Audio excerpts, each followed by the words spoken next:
my main role would be designing and planning for the projects that we do. I also work a lot with budgeting, and so crunching numbers and spreadsheets and trying to make things work, all that fun stuff. So that's me.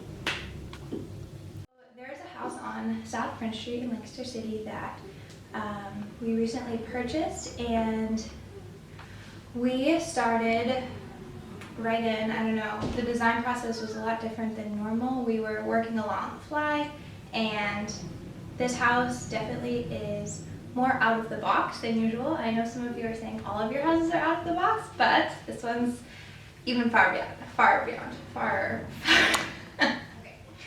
If you just bought a house, or if you want to buy a house that is in really poor condition, you know, a fixer-upper, I would suggest the first step is that you walk through the house. It seems very basic, but walk through the house, try to envision what you want it to be in the end. Sometimes that can be really hard depending on how trashy a space is, but I think this is a really important step to just gaining a lot of vision for the project and helping you personally to take the ideas that you have in your mind and try to visualize them in your space and see if it's actually going to work. Get a paper, write down everything that you just dreamed up, and then start to get quotes from contractors, from sources, from vendors. And that is when you'll really be able to hone out your design and decide what you can afford, what is priority, what's not priority. The budgeting is kind of a balloon pop or a killjoy, so don't let that ruin your day or discourage you. Also, a little tip, you can do things down the road. Try to pick things up front that are really necessary and are good investments, but then you can always do things down the road. So that's the important part about budgeting, is that you can pick and choose what's priority now and what can be done later.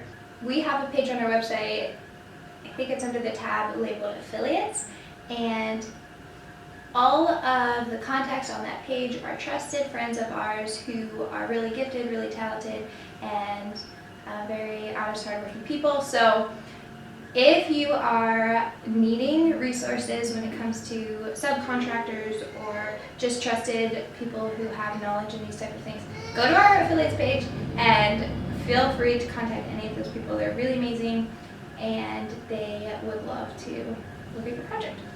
So if you do want to buy a fixer-upper and you do want to renovate it, don't just go buy the first house that comes up for a really good deal, because there are a lot of things that could be really, really wrong with the house. And if you are working at buying a house, find a trusted realtor who is experienced in not just the home buying process, but also is really familiar with homes in general, and just knowing what to look for in the bones and the structure of a house.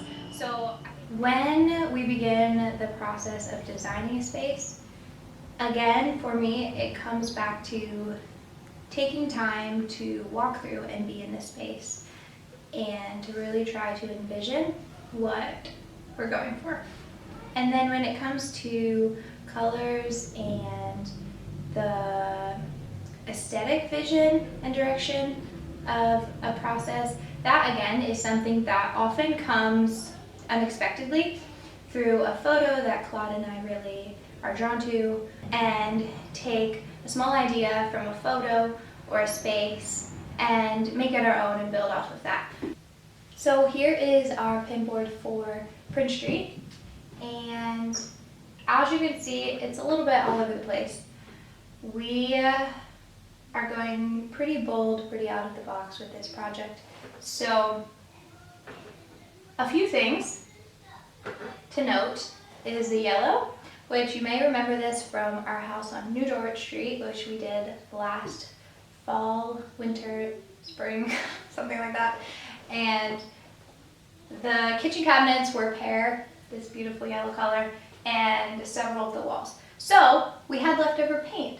So for those of you who do renovations a lot, don't be afraid to use your leftover paint. Another concept that we were really drawn to was the green kitchen cabinets.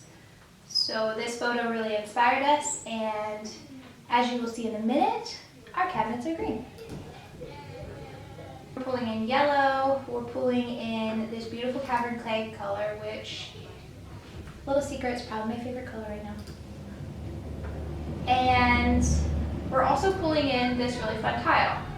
Another concept that we really love, you should love it too, is color blocking.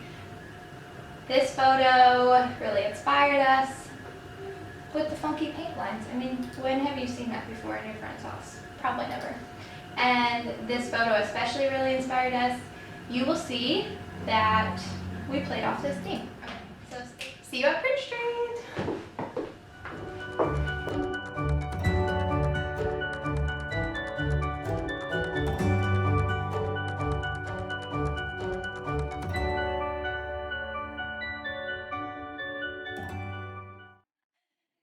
So for Prince Street, we actually didn't rework the floor plans very much, which, little tip, saves a lot of money. So as much as you can, keep the floor plan you have.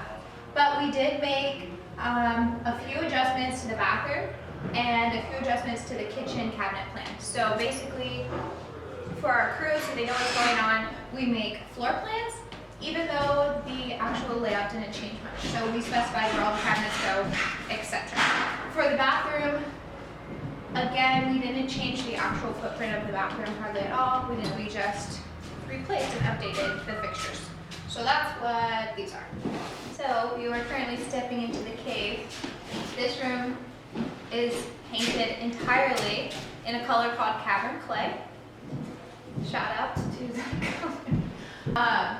It's a really bold concept to paint trim, walls, ceiling, everything one color. So we're hoping that it turns out we have a really pretty wicker chandelier that's going to hang in the center to tone things down a little bit, pull in some natural elements. I think when you're doing a really bold element like that, you can pull in some natural elements like linen, wicker, especially with your light fixture. Try to pull in something not so bold and stark. So, throwback to our inspiration photo that I showed you in the office. Here are our green cabinets. This is Fake Tree.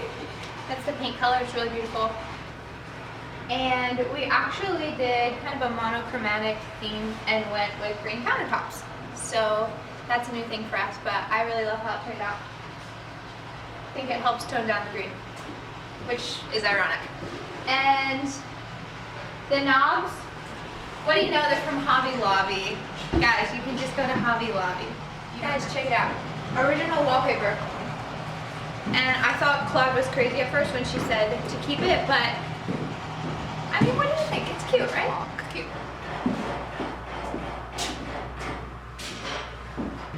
Okay, hold your breath, this room is a little crazy, but it's a bathroom, so. Look at this beautiful floor. This is from Wayfair. These are vintage toilet and sink. Vintage plumbing fixtures that Claude found from someone, I forget who. So we're pulling in the blush color that we pulled in the color blocking. We're trying to bring it together, guys. Welcome to the yellow room. It is really bold, but muted at the same time and really fun. So we just did a really bold color block around the entire room to be the character in this space. These floors are really, really beautiful and 100% original. So if you have carpet or laminate on your old city house floor, pull it up, pull the corner of it up, and see if you have hardwood under, because it could be salvaged. This room is very simple, beautiful natural floors, and then this little section of wallpaper, sourced by our amazing intern. So I believe it's from anthropology. Always an amazing source that adds something original to your space. So if you buy one thing from anthropology, it's not that expensive. Welcome to the attic. We have kept our tradition of having one room in our house house that has white floors. So this space is completely white. I personally think this would make an amazing office or studio space. If you guys want to renovate a house, but you don't know how, you don't know how to use a hammer and nails, you don't know how to paint, and you don't want to, it's not impossible. You don't have to be an expert, but find people who are, find people you trust,